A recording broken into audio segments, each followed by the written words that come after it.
Kalian tahu nggak sih, ada loh salah satu mode yang waktu itu terkenal dan heboh banget di Prancis, yang menjadi ikon dari monarki Prancis. Namun, mode ini juga menjadi penyebab dan cikal bakal runtuhnya monarki Prancis, sehingga berubah menjadi Republik Prancis melalui revolusi. Tapi kok bisa cuma sejarah mode malah bikin suatu monarki negara hancur? Kira-kira apa ya penyebabnya? Salah satu mode di Prancis yang menjadi penyebab salah satu revolusi Prancis dan monarki Prancis runtuh adalah mode era Rokoko.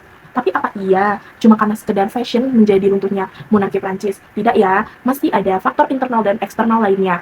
Oke, tapi kenapa menjadi salah satu penyebab? Kira-kira apa sih yang salah dari mode ini? Jadi mode ini tuh nggak ada yang salah guys, tetapi mode ini itu menjadi sangat ikonik karena simbol kemewahan yang ekstrim. Kira-kira kayak gimana sih mode era Rokoko? Sini aku jelasin. Era Rokoko berkembang di Prancis pada abad ke-18, terutama pada masa pemerintahan Raja Louis ke-16. Gaya ini muncul setelah era barok dan memiliki suasana yang lebih ringan, feminim, playful, dan cheerful. Tokoh yang paling ikonik di era ini tentu saja sang ratu, Marie Antoinette. Bahkan, fashion Rokoko yang kita kenal sekarang banyak terinspirasi dari Marie Antoinette sebagai ratu Prancis. Bersumber dari Epochs of Fashion, di sini tertulis kalau fashion Rokoko identik dengan warna-warna pastel lembut, detail dekoratif berlebihan, serta tampilan elegan khas bangsawan Prancis. Lalu, sumber dari History of Europe Fashion juga dijelaskan kalau era ini lebih menonjolkan kesan romantis dan ornamental dibanding era sebelumnya yang lebih terkesan formal dan berat. Untuk busana perempuan Rokoko, siluetnya berfokus di pinggang kecil dengan rok super lebar ke samping. Nama gaun yang paling terkenal itu adalah robe à la Francaise. Ciri khasnya ada pada bagian belakang gaunnya yang punya lipatan panjang jatuh, dari bahu sampai bawah rok. Lipatan ini disebutnya watteau lace. Kemudian ada juga yang bernama robe à la long waist, bentuknya lebih fit ke badan dan gak terlalu melebar.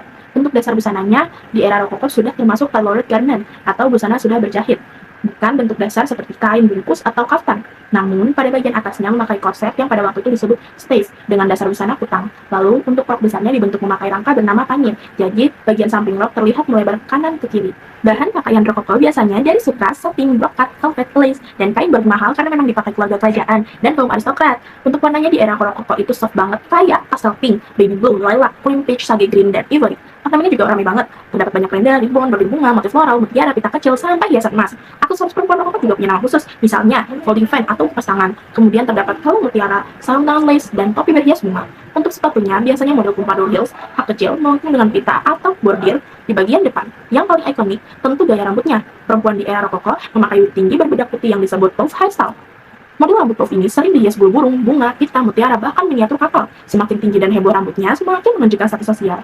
Untuk pakaian laki-laki, di era Rokoko ini juga tetap mewah, namun lebih bentuknya terstruktur. Mereka biasanya memakai justa corps, yaitu kot panjang bordir, lalu rompi bernama waistcoat, dan celana selutut atau disebut breeches. Bahan yang dipakai tetap sutra, satin, dan brokat dengan warna cerah. Untuk laki-laki bangsawan juga memakai wig putih yang diikat belakang, kemudian memakai stocking putih panjang, sepatu hak kecil, dan topi tricorn. Untuk visual fashion Rokoko ini juga bisa kita lihat di film Marie Antoinette karya Sofia Coppola tahun 2006. Seperti ini cuplikannya.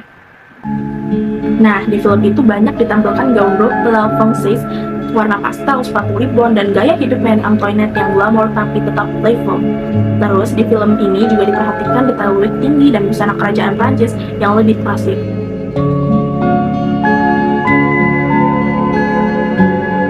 Oke, aku akan merecreate bagaimana cara berpakaian di era Rokoko.